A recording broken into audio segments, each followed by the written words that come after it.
कोतवाल हे पद कशा पद्धतीचं असतं? कोतवाल हा म्हणजे गाव लेवलचा, ग्रामीण भागातला महसूल सेवक हा असतो. तर मग आजच्या व्हिडिओमध्ये आपण बघणार आहोत या कोतवाल भरतीची कशी पद्धत असते, कोतवाल होण्यासाठी आपल्याला काय करावं लागतं. अगदी 4थी पासवर ही भरती असणार आहे. तर म्हणजे 4थीचं मार्कशीट आपल्याला कदाचित आपल्याकडे नसलं तरी चालेल. मग त्याच्यावर म्हणजे 10वी-12वीचे मार्क्स मेमो याच्यावर आपल्याला पूर्ण डिटेल व्हिडिओ बघणार आहे. याच्यामध्ये पात्रता काय लागणार आहे आपल्याला, परीक्षा पद्धत काय, अभ्यासक्रम काय, कशा पद्धतीने परीक्षा होती, नंतर आपलं प्रमोशन कसं. सगळ्यात मोठा गैरसमज की प्रमोशन, याच्यामध्ये कसलंही प्रमोशन नसतंय. तर डिटेल व्हिडिओ बघा. तर जागा किती येणार आहे, त्याच्या जागा एक चाललंय की जागा येणार आहेत 2912 ह्या जागा येणार आहेत असं चाललंय. मात्र ह्या जागा किती येणार आहेत ऍक्च्युअल मध्ये, तर ही भरती नोव्हेंबर पर्यंत लवकरात लवकर भरण्यात यावी असा हे एक निर्देश आला. कालच्या व्हिडिओमध्ये आपण काल एक व्हिडिओ घेतला होता, त्याच्यामध्ये ह्या तारखा कशा पद्धतीने असणार आहेत की किंवा म्हणजे कोणत्या तारखेला आपलं सिलेक्शन होणार, परीक्षा कधी होणार, काय डिटेल व्हिडिओ हा आपण कालच्या व्हिडिओमध्ये, ज्यांनी कोणी हे चॅनलवरती नवीन असताल त्यांनी कालचा व्हिडिओ हा नक्की जाऊन एकदा बघा. तर मग याच्यामध्ये आपल्याला अभ्यासक्रमाला काय असते हे पूर्ण डिटेलमध्ये बघणार आहोत. त्याच्यामध्ये मग आपल्याला वयोमर्यादा काय असते, 18 ते 38 वर्षच याला वयोमर्यादा असते.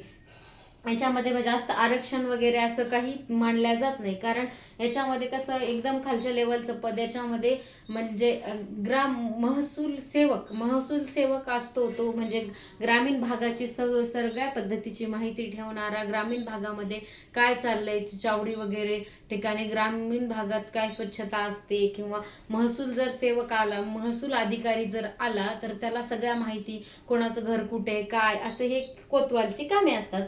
तर मग याची वयोमर्यादा 18 ते 38 वर्ष. याच्यामध्ये म्हणजे जे काही आपले ह्याच्यावर पदे असतात, म्हणजे राखीव पद, दिव्यांगांसाठी पद, असं काहीच नसतं याच्यामध्ये. अगदी चौथी पासवर हे पद भरल्या जातं.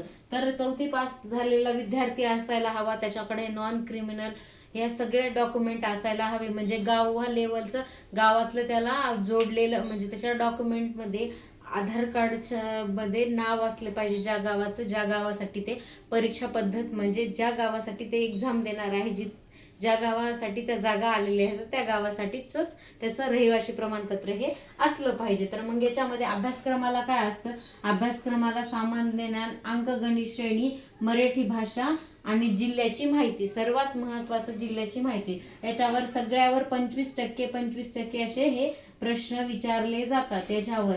तर असे टोटल प्रश्न किती असतात, असे टोटल प्रश्न 50 असतात आणि गुण किती 100 असतात याला आपल्याला.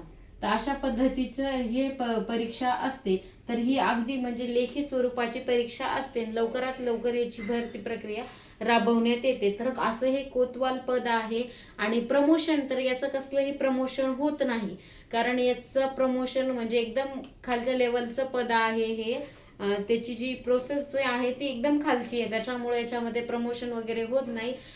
याच्यामध्ये मेन म्हणलं त्याच्यामध्ये आपल्याला मानधन असतं दिलेलं, म्हणजे कोणतीही बेसिक सॅलरी नसते याला, फक्त 15,000 रुपये हीच आपल्याची मासिक वेतन असतं, मानधन म्हणतात त्याला. याच्यावर आपला कसलंही प्रमोशन होत नाही, पगारवाढ होत नाही, काही नाही. याच्यामध्ये फक्त 15,000 रुपयेच असते. तर याच्यामध्ये पेन्शन वगैरे असं काहीच नमूद केलेलं नसतं, फक्त हे मानधनावर चालणारीच ही प्रोसिजर आहे कोतवाल या पदासाठी. तर ज्यांना कोणाला या पदासाठी आवड आहे त्यांनी नक्कीच ह्या फॉर्म भरावा. याची जाहिरात ही लवकरात लवकर येणार आहे. अशाच माहिती पूर्ण व्हिडिओसाठी नक्की पेजला फॉलो करा, सबस्क्राईब करा. भेटूया अशाच एका नवीन माहितीपूर्ण व्हिडिओमध्ये.